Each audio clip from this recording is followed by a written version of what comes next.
साथियों नमस्कार। जैसे में आटा प्लांट विजिट करने के बाद आटा को किस तरह से तैयार किया जाता है, आधुनिक तरीके से आटा को जो तैयार करके पूरे इंडिया में सप्लाई किया जाता है आरसीएम के माध्यम से, आज इसके बारे में आटा को के बारे में डिटेल से बताने के लिए एक्सपर्ट के बीच में हूँ और सर बताएंगे कि आटा आरसीएम आटा का क्या खासियत होता है, सर बताएंगे।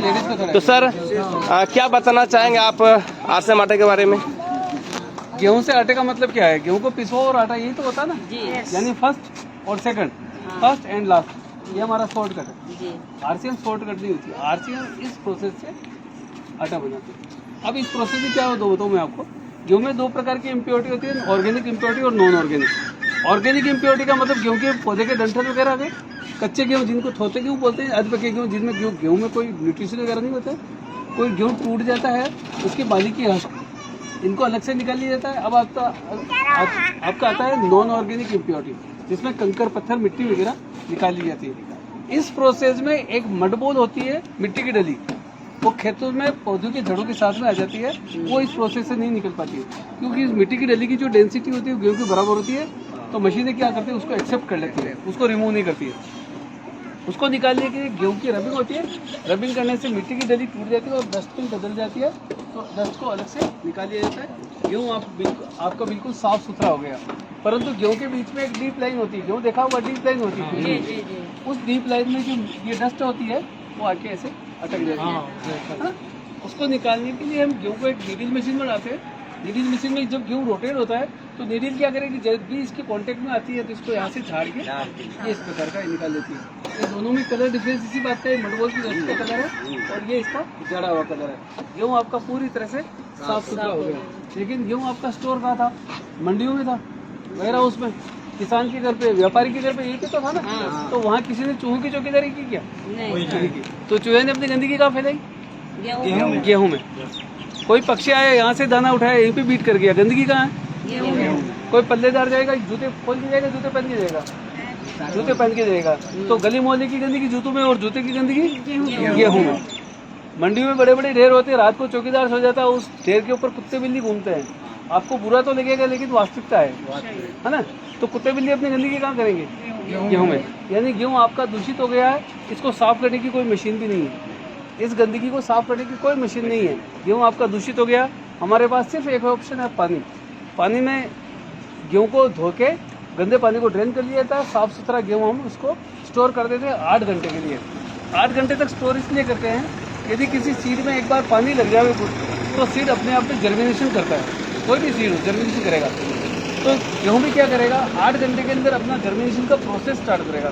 तो उस प्रोसेस में क्या करेगा, गेहूं एनवायरनमेंट से नाइट्रोजन लेगा और अपने आप में फोलिक एसिड बनेगा।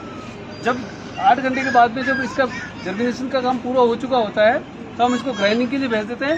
ये ग्राइंडिंग का टॉप है और ये है बॉटम। टॉप फिक्स रहता है और बॉटम रोटेट होता है। इसी के बीच में गेहूं आता है, पिसता है और आटा बनता है। ये जो बीच में होल नजर आया है, इसमें गेहूं और एयर आती है और यहाँ से आटा और एयर बाहर निकलती है। जब कंप्लीट एयर गेहूं के साथ में आएगी और आटे के साथ एयर बाहर निकलेगी, तो आपका कोल्ड प्रोसेस से आटा बनना स्टार्ट हो गया। क्योंकि इस रबिंग के दौरान जो भी गर्मी बनती है उसको हवा उसको ठंडा कर देती है। तो यानी कोल्ड प्रोसेस से यानी आपको रूम टेम्परेचर पे आटा मिल गया। इससे आटे का कोई भी न्यूट्रिशन लॉस भी नहीं हो रहा है। आपका आटा पूरी तरह से साफ सुथरा होकर बन गया। कोई आपको कंफ्यूजन यहाँ तक नहीं। आपने कोई गलती तो नहीं की? गलती कर दी आपने। आपने गलती क्या की? ये देखो, आप स्टोन पे लेके छोटे छोटे खड्डे नजर आ रहे हैं, खड्डे नजर आ रहे हैं। तो ये स्टोन की रबिंग हुई, तो ये स्टोन घिसा कि नहीं घिसा? पत्थर घिसा है, तो इसकी डस्ट बनी होगी, इसकी डस्ट बनी होगी पत्थर की घिसावट। तो वो कहाँ गई? आटे में आ गई। तो आपने इतना सब कुछ निकाला, आटे में क्या डाला आपने? फिर पत्थर डाल दिया। फिर निकालो इसको, निकालना तो पड़ेगा ना। चलो अब इस पत्थर पे, इसकी नेचर पे आ जाइए। जो आपको ये पत्थर नजर आ रहा है, ये पत्थर नहीं है, एक सैंड है। क्या है? सैंड, रेत। रेत कौन सी है? जिस रेत में आयरन की मात्रा यानी लोह तत्व है, वो वाली रेत को हमने सेलेक्ट किया और उसी को कंप्रेस करके पत्थर बनाया है।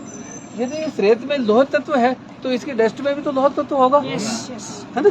तो उस लोह तत्व को निकालने के लिए सबसे अच्छा तरीका है मैग्नेट, चुंबक, है ना। तो यहाँ से जो भी आटा निकलता है हम उसको मैग्नेटिक फील्ड से निकालते हैं। मैग्नेटिक फील्ड क्या होता है? एक बड़ा सा पाइप होता है उसमें हवा के प्रेशर से आटा जाता है, हवा के प्रेशर से जब आटा जाएगा घूमता हुआ तो एक एक आटे का एक एक पार्टिकल फ्री हो जाएगा और वो मैग्नेट के पास से होकर निकलेगा। तो कैसा बनता है, ये मेरे पास छोटा सा मैग्नेट बता रहा हूँ मैं आपको। ये देखिए मैग्नेट को मैंने कपड़े का कवर कर दिया, ऐसा ही मैग्नेट कपड़े के कवर में रहता है, इस प्रकार से बड़ा होता है, उस पाइप के बीच में होता है। जब आटा घूमता हुआ एक एक पार्टिकल घूमता हुआ जाएगा और इसके पास से निकलेगा तो ये इसके डस्ट को क्या करेगा, मैग्नेट क्या करेगा, खींच लेगा, अपने आप खींच लेगा और बाकी के आटे को फ्री कर देगा। तो ये प्रोडक्शन हुआ था, दोनों साथ में थे, यहाँ से जब पिसाई हुई थी दोनों साथ में थे, लेकिन मैग्नेट ने इसको तो छोड़ दिया और इसको मैग्नेट ने पकड़ लिया। अब देखो मैं मैग्नेट को इसमें घुमा रहा हूँ, कुछ भी नहीं है।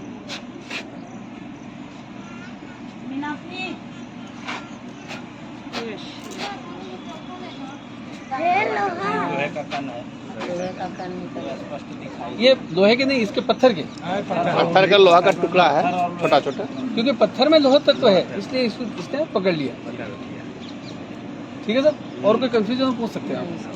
तो इस तरह से करने से न तो उसमें लोहे का डस्ट नहीं जाएगा। हाँ, पत्थर की डस्ट नहीं जाएगी, पत्थर की, लोहा शब्द आप हटा लीजिए, पत्थर की डस्ट नहीं जाएगी। पत्थर की, हाँ, लोहा तत्व तो आपको इसलिए बताया कि ये मैग्नेट क्यों काम करेगा, कब काम करेगा, जब सैंड में लोहा तत्व होगा तो ही मैग्नेट काम करेगा। यदि सैंड में लोहा तत्व नहीं है तो आपका मैग्नेट काम ही नहीं करेगा। हाँ। मतलब वो वाला जो आटा आप देख रहे हैं वो बिना प्रेशर वाला आटा जो है ना, वो थोड़ा सा रखा है दिखाने के लिए, उसमें आपको ये दिखा था कि उसमें चुंबक मतलब लोहा है, इसलिए वो आटा को, हाँ इसमें वो क्लियर है, साफ सुथरा, बिना अति वाला। ठीक है, बिना लोग समझ में आ गई बातें। अब आरसीएम का आटा